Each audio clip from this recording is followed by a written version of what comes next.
क्या आपने नोटिस किया है कि हिंदी के लेटर्स के ऊपर हम एक स्ट्रेट लाइन बनाते हैं, वहीं जो तमिल की स्क्रिप्ट होती है वो राउंड होती है। तो आखिर इंडिया में इतने डिफरेंट डिफरेंट स्क्रिप्ट्स कैसे आ गए? इस राज को जानने के लिए आज मैं तुम्हें 2000 साल पीछे ले जाऊंगा, जहां पे इंडिया के स्क्रिप्ट्स के राज छुपे हुए हैं। इंडिया के ऑलमोस्ट सभी स्क्रिप्ट का ओरिजिन एक ही है, वो है ब्राह्मी स्क्रिप्ट। इस स्क्रिप्ट का सबसे पुराना एविडेंस हमें 3rd सेंचुरी BC के अराउंड देखने को मिलता है, जब इंडिया के मौर्यन एम्पायर के रूलर अशोका ने पत्थरों पे अपने संदेश लिखवाए ब्राह्मी स्क्रिप्ट से।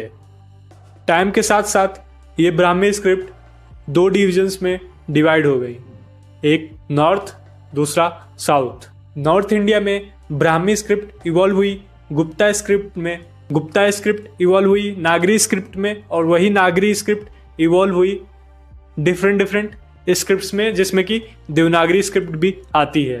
और आज जो हम हिंदी, संस्कृत, बंगाली, असमी ये सारे स्क्रिप्ट्स लिखते हैं वो इसी नॉर्थ ब्राह्मी स्क्रिप्ट से इवॉल्व हुई हैं।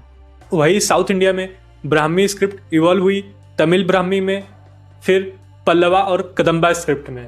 आज के समय में जो भी हमें साउथ इंडियन स्क्रिप्ट देखने को मिलते हैं, जैसे तमिल, कन्नडा, मलयालम और तेलुगु, ये सारे इसी साउथ ब्राह्मी स्क्रिप्ट से इवॉल्व हुए हैं। लेकिन इन सारे चीज़ों में एक एक्सेप्शन निकल के आता है, जो कि उड़ीसा है। उड़ीसा आता तो है नॉर्थ इंडिया में, लेकिन इसकी स्क्रिप्ट मिलती है साउथ इंडिया से। इसका रीज़न आपको कुछ देर में खुद पता चल जाएगा।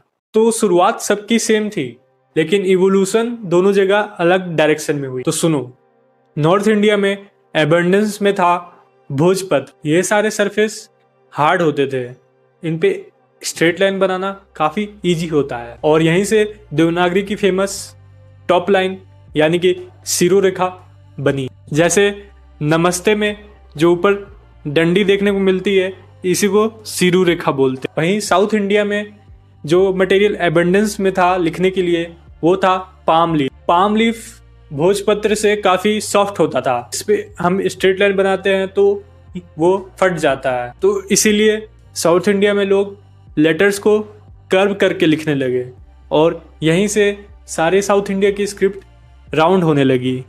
और इसी वजह से जो उड़ीसा की उड़िया स्क्रिप्ट है वो भी राउंड दिखती है साउथ इंडिया के जैसे, क्योंकि उड़ीसा में भी जो एबंडेंस में मटेरियल मिलता है लिखने के लिए वो पाम लीव्स ही है।